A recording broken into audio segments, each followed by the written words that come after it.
When I talk about intuition, one of usually the things I'll ask the audience is, how many of you are mothers? And how many of you have had the experience of when your child is up to no good or in harm's way, and they're on the other side of the town or maybe on the other side of the planet? Yeah, about every mother I've ever asked that raises their hand. Of course, we know that that's a real thing. Well, something has to connect them. When you go to the doctor's office, they put electrodes across your heart, your chest, right? Or you can measure brain waves, put electrodes on the scalp.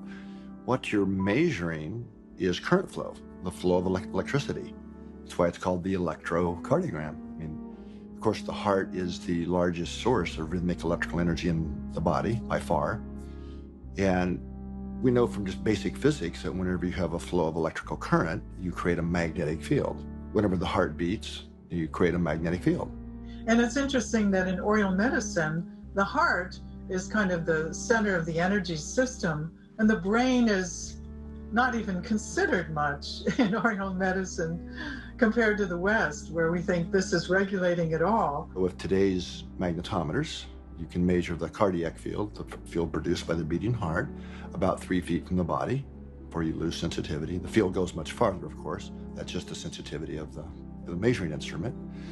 And you can do the same thing. You can measure brain waves external to the body as well, but you lose sensitivity with the same instrument about an inch away from the head. So obviously 3 feet, an inch, the heart field is the big player when we're talking energetically or magnetically in terms of our biologically generated magnetic fields. We all use magnetic fields every day to communicate. Most people have smartphones, right? So I often ask the question, well, how does the information when you're on your phone, your voice or the text message, picture, whatever, get from your phone to the cell tower?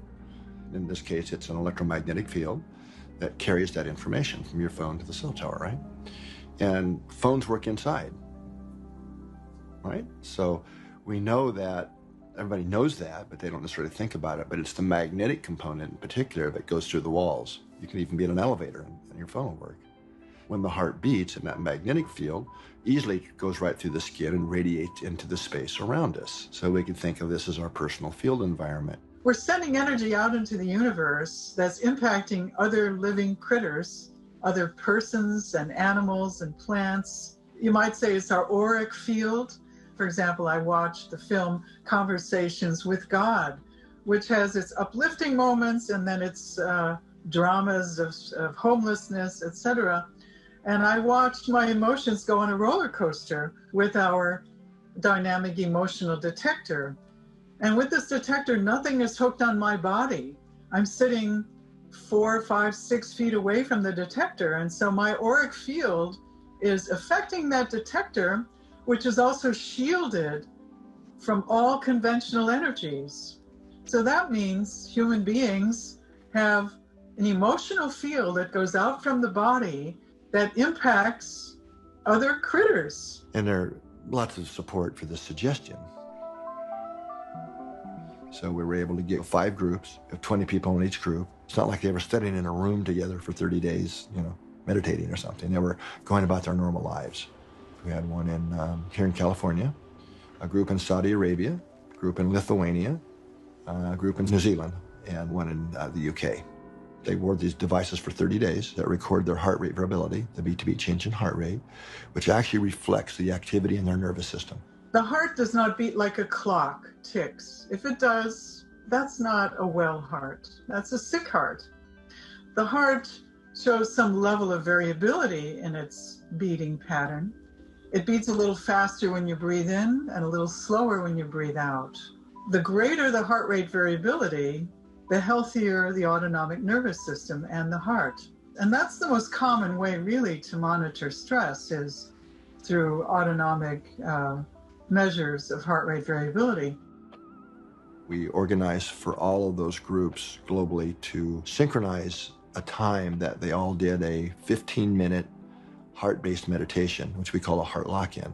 It's one of the HeartMath techniques, where you really kind of lock into the heart, pretend you're breathing through the heart to get the coherent rhythm going, but then you activate sincere feelings of appreciation and genuine connection, and then consciously radiate that to yourself and others, right? So we all did this together, all the 5 groups at the same time. When we time synchronized the data What we found was just jaw-dropping. After 15 minutes of us being in a coherent state, personally, the slow rhythm in people's heart rhythms were synchronizing. Even across vastly different time zones, this is a global phenomena. This actually was puzzling to us. I mean, we were so shocked by it, like, what? You know, and as good scientists, we tried to make it go away, you know, do all the double checks and things, and couldn't. The only thing that we could really explain it was that they're all synchronized to another signal that they're all exposed to. The rhythms in the Earth's magnetic field. I mean, I've heard so many times people saying, well, on some level, we're all connected. What we're seeing here with the Earth human magnetic research, I think gives us a plausible mechanism. And I'm not saying this is the only way we're interconnected, but it's certainly one that appears to be very real and very measurable. So if we're all connected to the field, like I'm suggesting, feeding information into the field, well, that's how mom or dads, too, can have the same thing, are connected to their children. And what tunes our inner receivers, just kind of like the cell phone, right, is what we care about. We tend to be tuned into the information. We pull the information from the field of the people that are close to us, that we love, that we care about. What a miss it would be if moms were tuned into the however many billion kids there are, right? So it's really, again, it's our emotional systems that tend to attune us to the emotional, to the information of interest out of the global field.